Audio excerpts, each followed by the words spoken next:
In the name of Allah, the Beneficent, the Merciful. Hello everybody and welcome to the online Hausa. In the beginning I want to greet you in my Islamic way of greeting and tell you Assalaamu alaikum wa rahmatullahi wa barakatuh.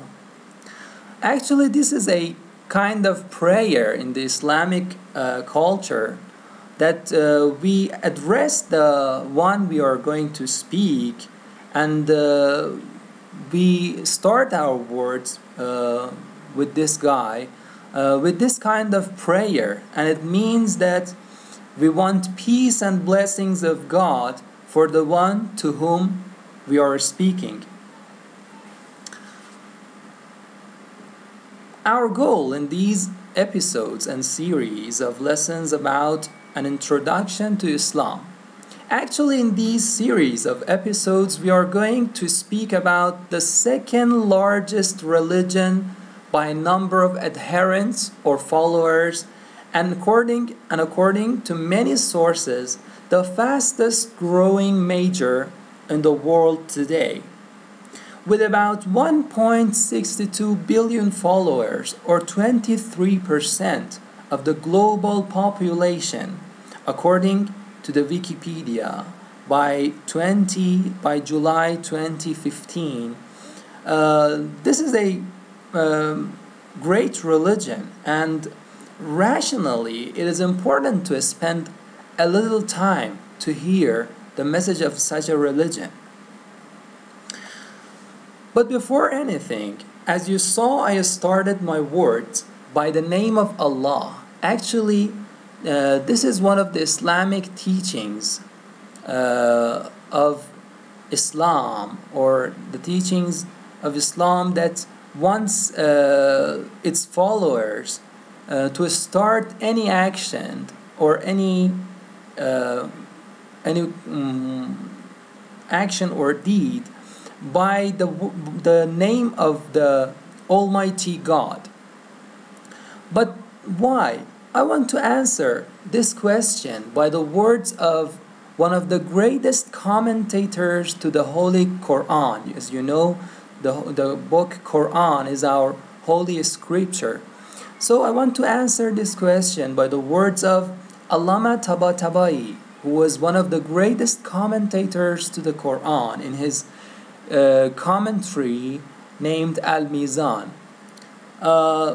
Allama Tabatabai says, people often take the name of one of their great and powerful personalities at the time of doing or beginning a work. By this association, it is believed the work would achieve success, greatness, and blessings, or that it would be a memorial to keep the named one's memory alive forever. This is also observed in naming a child, a project, a house, or an association. They give it the name of a deeply loved or highly respected person, so that his name would continue in this form. For example, a man names his child or son after his father in order to perpetuate the father's memory. This verse, Allama Tabatabai continues, this verse runs on the same line. Allah began his speech with his own name, great is his name, so that the idea taught in this chapter be stamped by and associated with it. Also, it teaches a lesson to mankind, showing them the perfect manner of starting all their talks and actions, and it guides them to put the stamp of the divine name on all their activities. Doing every work for the sake of Allah, associating it with His good names and attributes. In this way, that action would neither be rendered null and void nor remain incomplete. It has been started in the name of Allah, and negation and annihilation could not reach that sacred name. Now let's start with an essential question. Why a religion? One may ask himself or herself, why should someone follow a religion? There are three main reasons that I have come through. The first of which is the love of knowledge. We all want to know the truth about the world in which we live in.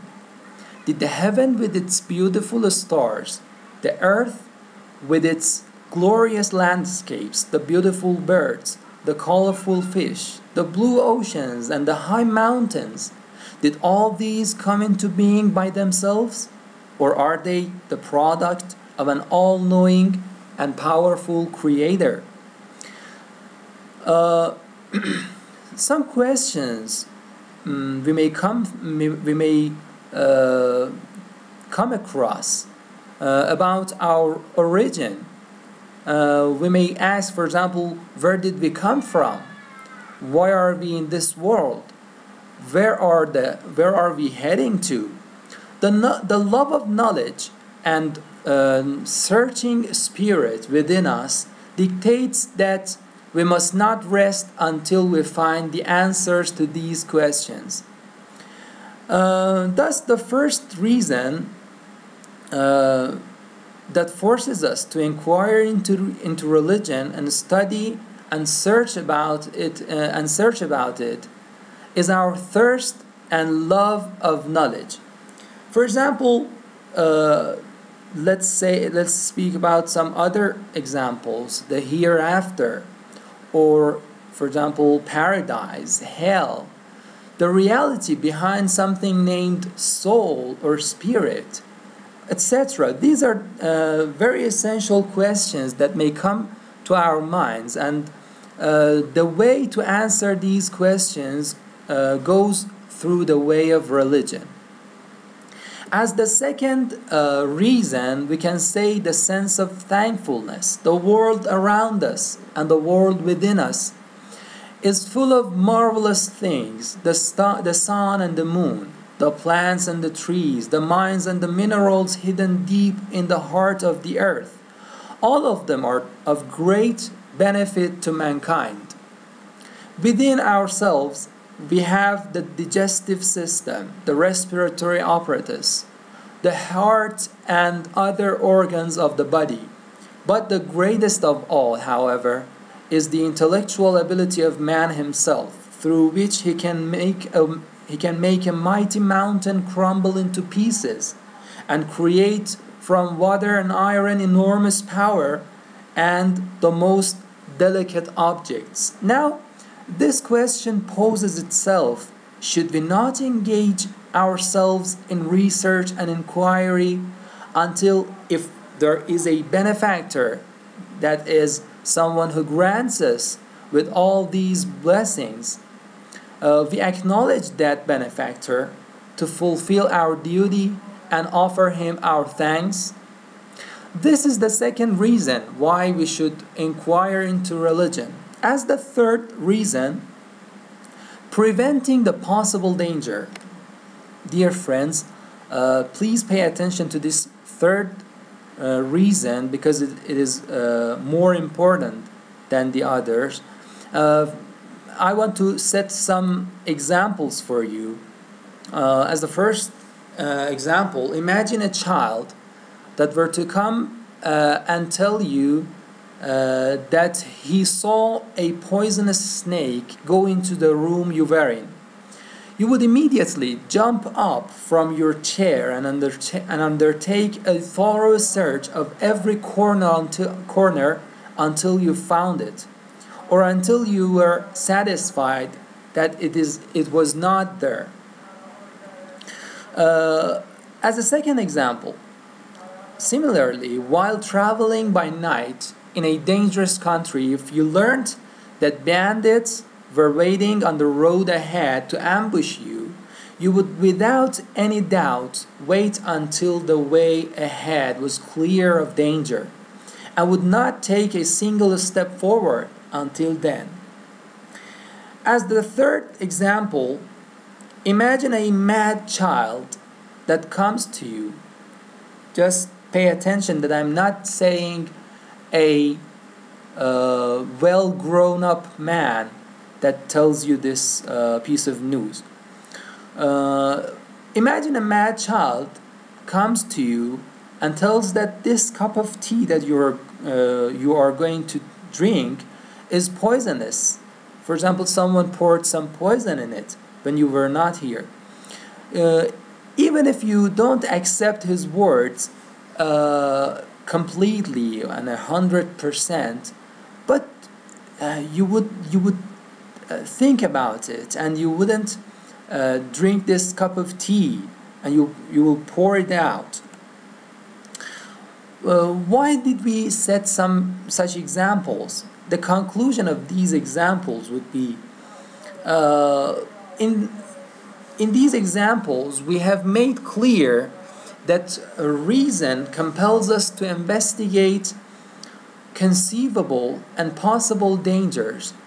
It is possible that some of the harmful things may turn out to be nothing at all, and that other people may not pay any attention to them.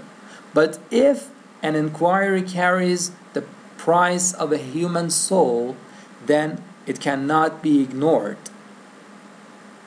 Now, in the history of mankind, we learn of people who were famous for telling the truth. They were people of trust and truthfulness. And they never lied. They lived an honest life. They never lied. And they were loved by people. They claimed that they were messengers of God, and they called people towards God and to act in certain ways. As a result of their efforts and the constant sufferings of these special people in all corners of the world, many groups believed in them. Now we see that these messengers attracted men to religion and to follow particular rules, and caused them to fear punishment of their bad deeds, and convinced them that they would be tried in the court or in the great court of justice before the righteous and wise judge. They warned them of hardships and difficulties of the resurrection and the harshness of the punishment there, and warned men of the dire consequences of evil deeds. This question comes to mind: do the warnings of these people make us realize the possibility of harm and danger in the same way as did the warning of the small child in the examples mentioned above? Is it right to ignore the words of messengers of God, who after all were men of high moral standards and who made greatest sacrifices for their purposes? Clearly, the words of the messengers, if they do not make a man certain, at least provoke him to think. Perhaps what they say is true. If what they say is true, then what is our duty? What answer will we have in the court of the great judge? Common sense warns to think about the necessity of preventing this possible harm. What is more, these messengers and prophets call man to a healthy and civilized life, and they also say that after death, an extensive new world and everlasting blessings awaits one who has performed his duty. Now, does reason allow us to ignore this important message? There is a similar argument known as the Pascal's bet, named so after the famous French mathematician Pascal, who lived in the 17th century, proved the importance of inquiring about religion in the following way. If you believe in the life hereafter, you will gain everything if it really exists, and you lose nothing if it does not exist. Therefore, it is better to bet that it does exist. Imam Ali said it before Pascal. The theme of this argument was presented by the Shia Imams long before Pascal.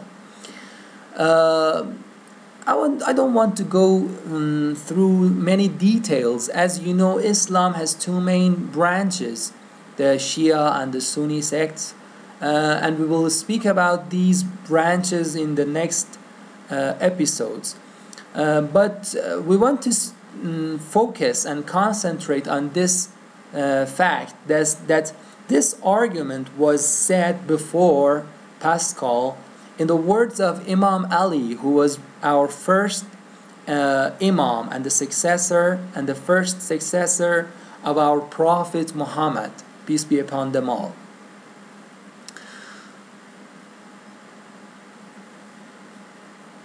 It therefore seems quite possible that Pascal might have read this argument from Imam Ali, peace be upon him, the first Shia Shia Imam. Imam Ali said almost 1400 years ago, the astrologer and the physician both say the dead will never be resurrected. I say, keep your counsel. If your idea is correct, I will come to no harm. But if my belief is correct, then you will surely lose. This is the argument of our Imam Ali. Now, let's wrap it up. We spoke about 3 reasons why we have to go through and have a research about religion. The first of which was love of knowledge, and the second, the sense of thankfulness and preventing possible danger. That was the most important reason. At the end, please send us your questions through this email, as you see on the screen, info@onlinehausa.com, or you can keep in touch with me through the mobile messengers with this number that you see in the screen, or simply you can use your student page at onlinehausa.com/en to send us messages. Until next episode, thank you for watching, and bye bye. Wassalamu alaikum wa rahmatullahi wa barakatuh.